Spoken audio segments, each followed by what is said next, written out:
So we got some information from a Garda source today to say that the riots in the riot police in Newtown, Mount Kennedy, that was done deliberately in order to send out a message to put off the so-called soft protesters. So people who don't usually protest but might have come out on Monday, they're trying to put them off coming on Monday.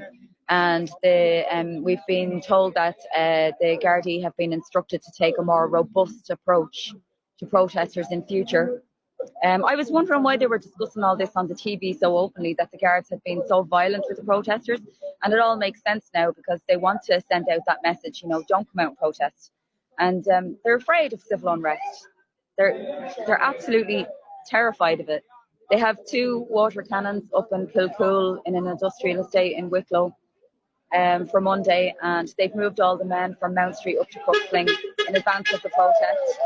And I don't think that's because they think we'll do anything necessarily, but because maybe they think those men might do something, because this is the second time they've moved them. They moved them on St. Patrick's, or the day before St. Patrick's Day, or a couple of days before St. Patrick's Day, and we didn't have any protests in the city centre then, so why did they move them the first time? Now, on that matter of Crooksling, there's a lady here today, she doesn't want to come on camera.